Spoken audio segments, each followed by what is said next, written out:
నగేష్ గారు, సో ఎట్లా బంగ్లాదేశ్లో నార్మల్సీ ఫిబ్రవరి ఎలక్షన్స్ ఇంకా దగ్గరికి వచ్చింది, నార్మల్సీ వస్తుంది అనుకున్న సమయంలో లాస్ట్ ఈ ఉస్మాన్ హాదీ హత్యానంతరం జరుగుతున్న సంఘటనలు పెనం నుంచి పొయ్యిలోకి పడుతోందా అన్న విధంగా తయారైంది.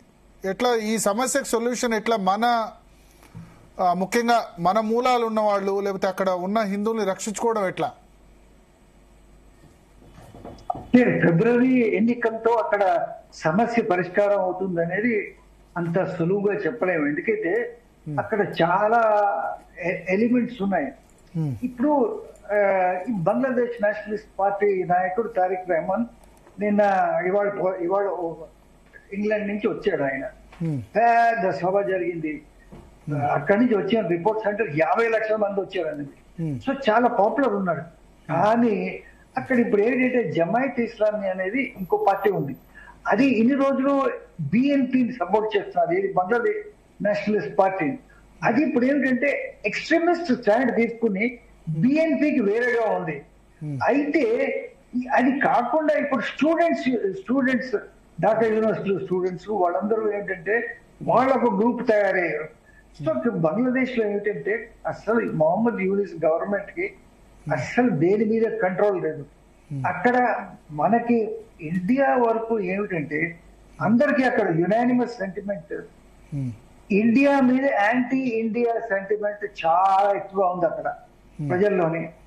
దానికి కారణం చాలా చాలా స్పష్టంగా ఉంది. మనం షేక్ హసీనాని మన దేశంలో మనం రానిచ్చాం కనుక వాళ్ళకి ఉంది. అయితే అక్కడ మన ఇండియన్ గవర్నమెంట్ స్టాండ్ తీసుకుంది ఏమిటంటే షేక్ హసీనాని మనం పిలిచి మీరు మా దేశంలో ఉండండి అనేది చెప్పలేదు. దో షేక్ హసీనా ఇంతకు ముందు మన దేశంలో 6 సంవత్సరాలు 7 సంవత్సరాలు ఆవిడ ఉన్నారు. అయితే ఇప్పుడు ఏంటంటే ఆవిడ అటాక్ చేసినప్పుడు ఆవిడే హెలికాప్టర్ తీసుకుని ఇండియాలో వచ్చేసింది. సో బట్ అందువల్ల ఏంటంటే ఇప్పుడు ఆవిడకి ఏంటంటే డెత్ సెంటెన్స్ ఇచ్చేసి మీరు ఆవిడ తిరిగి పంపించిందంట. అది ఎట్లాగవుతుంది? ఆవిడేమంటుంది, ఇప్పుడు నన్ను తిరిగి పంపించిస్తే తిరిగి నేను అక్కడికి వెళ్ళిపోతే నన్ను పొలిటికల్ అసాసినేషన్ అయిపోతుంది కదా, అది ఎట్లా జరుగుతుంది అనేది. సో దీనికి ఏంటంటే సమస్యలు చాలా జటిలంగా ఉన్నాయి అక్కడ. ఇంకోటి ఏమిటంటే ఈ లాస్ట్ 15 నెలల నుంచి ఎప్పుడైతే షేక్ హసీనాని దించిన దగ్గర నుంచి ఇప్పటిదాకా ఇది టెంపుల్స్ మీద అటాక్స్, ఇస్కాన్ మీద అటాక్, ఇంటర్నేషనల్ కృష్ణ కాన్షియస్నెస్ మీద అటాక్, హిందువుల మీద అటాక్, దాని తర్వాత ఇట్లా వరుసగా దాడులు జరుగుతున్నాయి.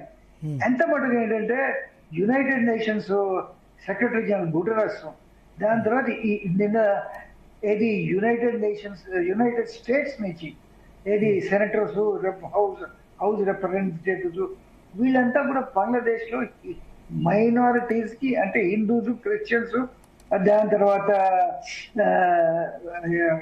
వీళ్ళందరికీ ఏమిటంటే ప్రొటెక్షన్ దొరకటం లేదు. అసలు బంగ్లాదేశ్ గవర్నమెంట్ ఏం చేయట్లేదు. ఇప్పుడు యూనిస్ గవర్నమెంట్ అక్కడ ఏమిటంటే చాలా నిర్వీర్యంగా అయిపోయింది. అసలు ప్రజలకి ఒక గవర్నమెంట్ తన చేతిలో కంట్రోల్ లేదు. కంట్రోల్ ఎవరి చేతిలో ఉంది? ఫండమెంటలిస్ట్ చేతిలో ఉంది. సో దాంతో అంతా గందరగోళంగా అయిపోయింది.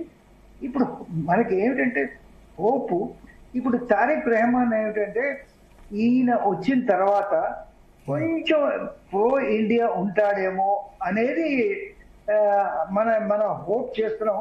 బట్ ఆ హోప్ ఏమిటంటే ఇండియాకి ఇంతకు ముందు వీళ్ళ తండ్రికి జియాউর రెహమాన్ కి, దాని తర్వాత తల్లికి ఖలీదా జియాకి పెద్ద సత్సంబంధాలు ఏం లేవు.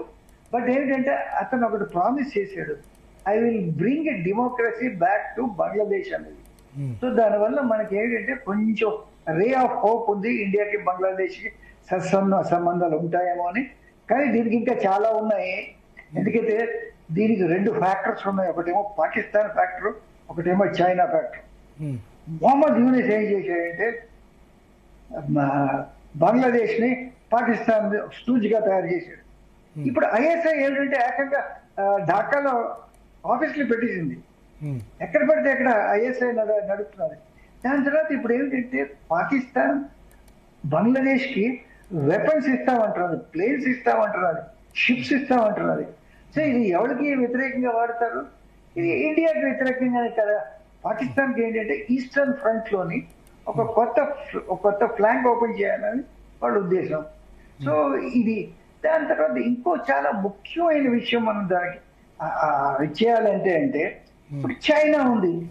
ఇది బంగ్లాదేశ్ డెవలప్మెంట్ చాలా సిగ్నిఫికెంట్. ఎందుకంటే చైనా ఇప్పుడు ఏం చేసింది, వాళ్ళు అనౌన్స్ చేశారు మేము 15-16 దేశాల్లో మన మిలిటరీ బేసెస్ పెడుతున్నామని. వేరే దేశాలు పక్కన పెడితే ఈ దేశాల లిస్ట్ లో ఏముంది?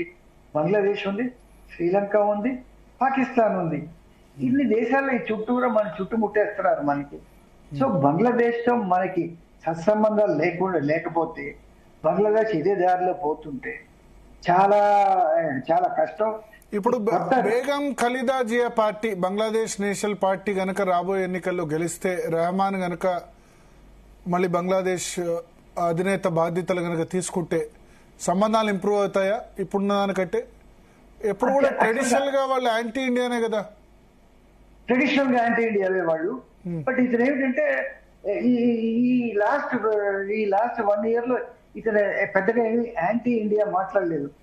అది యాంటీ ఇండియా ఒకటి, రెండు యాంటీ అవామీ లీగ్, యాంటీ ఏది షేక్ హసీనా. బట్ ఏమిటంటే ఇతను ఒక డెమోక్రసీ మెయింటైన్ చేస్తాడని. అంతకన్నా ఏమన్నాడంటే మేము చైనాతో, పాకిస్తాన్ తోటి, ఇండియా తోటి, చైనా పేరు ఎత్తలేదు, మేము ఈక్వి డిస్టెంట్ గా ఉంటాం అనేది అని చెప్పాడు. సో ఇప్పుడు ఈక్వి డిస్టెంట్ గా లేదు. ఇప్పుడు యూనిస్ ప్రభుత్వం వాళ్ళు ఏంటంటే ప్రో పాకిస్తాన్ ఉన్నారు, యాంటీ ఇండియా ఉన్నారు. సో అందుకు హోప్ వచ్చింది అనమాట, ఇది ఈక్వి డిస్టెంట్ గా ఉంటాం అనేది దాంతో. Okay okay. సో అమర్నాథ్ గారు, సో కేంద్ర